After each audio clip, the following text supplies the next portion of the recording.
किसी गांव में करिश्मा और करीना नाम की दो बहनें अपने माता पिता के साथ रहती थी। उन दोनों के माता पिता एक बड़ी सी मिठाई की दुकान चलाते थे। उनकी दुकान पूरे इलाके में प्रसिद्ध थी। अच्छी कमाई होने की वजह से करिश्मा और करीना बड़े कॉलेज में पढ़ाई कर रही थी। लेकिन वही दूसरी तरफ पड़ोस में रहने वाली जानकी नाम की एक औरत को उनके परिवार से बहुत जलन होती है। ये लोग तो दिन ब दिन अमीर बनते जा रहे हैं। आखिर ये दोनों अपनी मिठाई में ऐसा क्या मिलाते हैं जो लोग उनके यहाँ भीड़ लगाकर खड़े होते हैं। माँ, हमें कोई ऐसी चाल चलनी चाहिए जिससे ये लोग पूरी तरह बर्बाद हो जाएं। ये दोनों बहनें जब बड़ी कार में बैठकर हमारे घर के सामने निकलती हैं, तो मेरे सीने पर सांप लौटने लगते हैं। मैं किसी भी तरह इन्हें बर्बाद होते हुए देखना चाहता हूँ। मेरी भी यही इच्छा है बेटा, तू चिंता मत कर। मेरे पास एक उपाय है, उनके जरिए हम इन्हें पूरी तरह सड़क पर ला देंगे। उसके बाद जानकी एक तरीके से काला जादू की किताब खरीद कर ले आती है। फिर दोनों माँ बेटे काले जादू के मंत्र पढ़कर काले जादू की विद्या सीखने लगते हैं।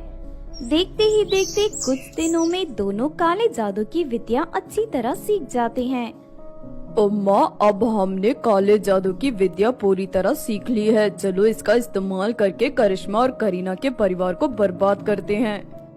फिर उसी रात दोनों माँ बेटे एक मुर्गी को पकड़कर उसके ऊपर काला जादू करने लगते हैं। देखते ही देखते उस मुर्गी के शरीर का रंग काला हो जाता है और वो एक भूतिया मुर्गी के रूप में बदल जाती है।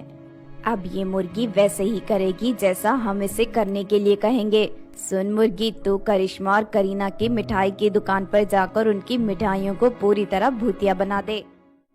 उसके बाद वो मुर्गी हवा में उड़ते हुए करिश्मा और करीना की दुकान पर पहुंच जाती है। उस समय उनके माता पिता वहां पर ढेर सारी मिठाइयाँ बना रहे थे। आज हमें बहुत बड़ा ऑर्डर मिला है। शाम तक हमें सारी मिठाइयाँ बनाकर तैयार करनी पड़ेगी।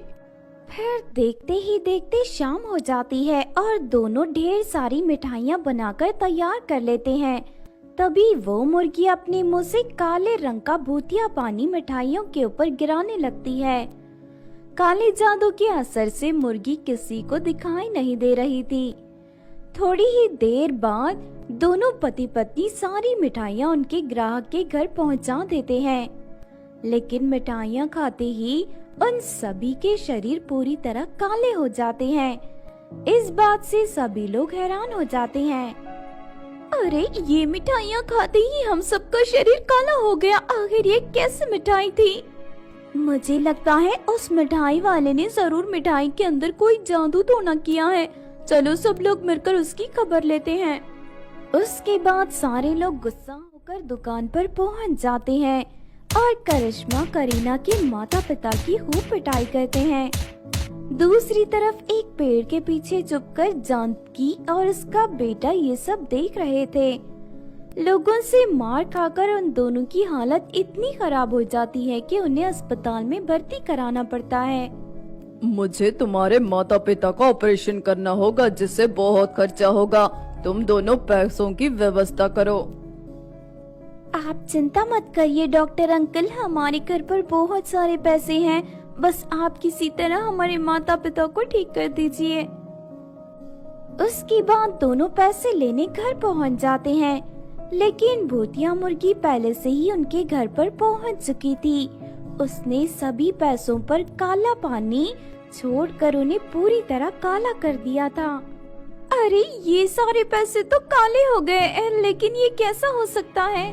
अब इन पैसों का कोई इस्तेमाल नहीं किया जा सकता। आखिर ये सब हमारे साथ क्या हो रहा है? लेकिन चाहे कुछ भी हो, हमें अपने माता पिता का इलाज करवाना ही होगा। अब तो सिर्फ एक ही रास्ता है, हमें ये घर बेचना होगा।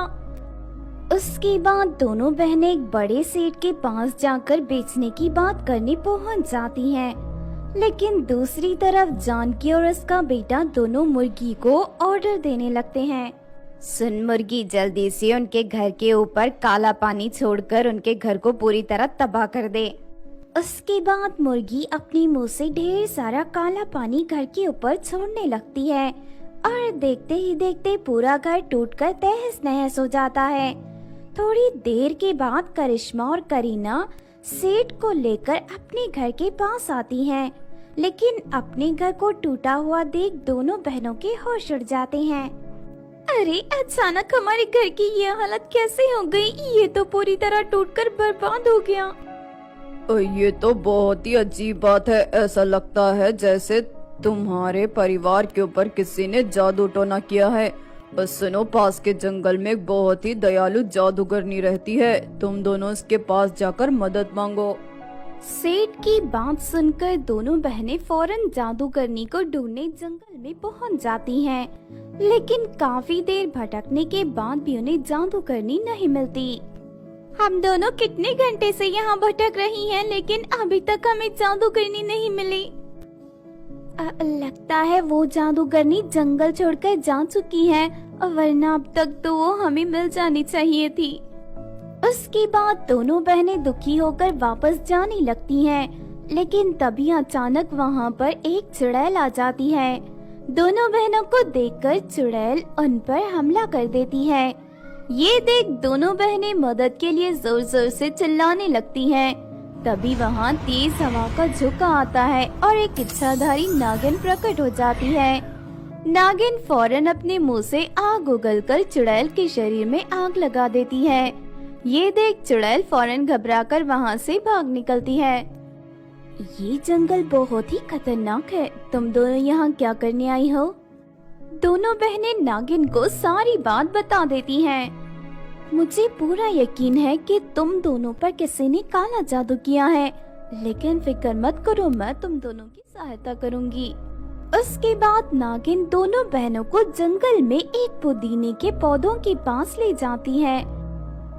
इस पौधों से पत्तियों को तोड़कर इकट्ठा करो और उन्हें पास वाले तालाब में ले जाकर फेंक दो। उसके बाद वो जादुई तालाब तुम्हें पत्तों से बना एक घर देगा। फिर दोनों बहनें पुदीने की ढेर सारी पत्तियां इकट्ठी कर जादुई तालाब में फेंक देती हैं। फिर अगले ही पल वहाँ एक तेज रोशनी प्रकट होती है और जादुई तालाब पुदीने की पत्तियों को जोड़कर एक सुंदर घर के रूप में बदल देता है।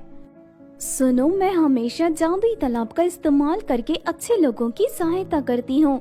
तुम दोनों इस तालाब के बारे में कभी किसी बुरे इंसान को मत बताना। जाओ, अब ये जादुई पुदीने का घर तुम्हारी हर इच्छा पूरी करेगा।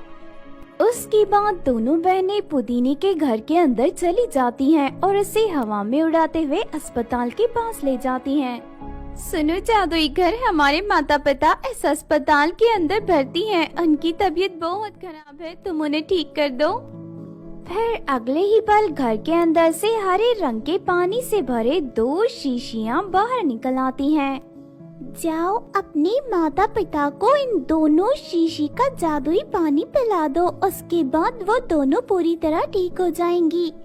फिर करिश्मा और करीना अपने माता पिता को शीशियों का पानी पिला देती हैं और देखते ही देखते वो दोनों पूरी तरह स्वस्थ हो जाते हैं। उसके बाद दोनों बहनें अपने माता पिता को लेकर वापस अपने गांव लौट जाती हैं। अचानक उन दोनों के पास जादुई पुदीने का घर देखकर जानकी और उसका बेटा चौंक जाते हैं और उनकी आंखें फटी की फटी रह जाती हैं।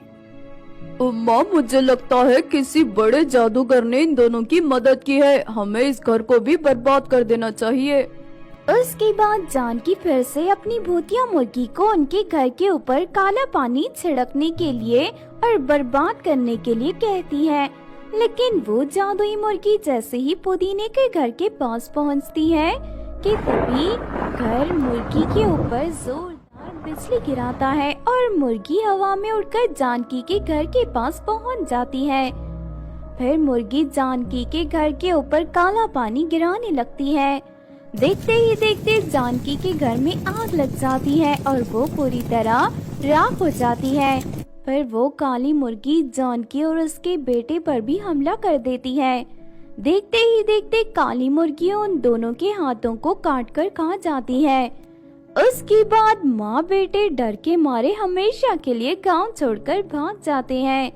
इस तरह उन दोनों को उनके किए की सजा मिल जाती है। दूसरी तरफ करिश्मा और करीना के जीवन के सारे दुख दूर हो जाते हैं और वो दोनों फिर से अपने माता पिता के साथ हंसी खुशी अपना जीवन जीने लगते हैं।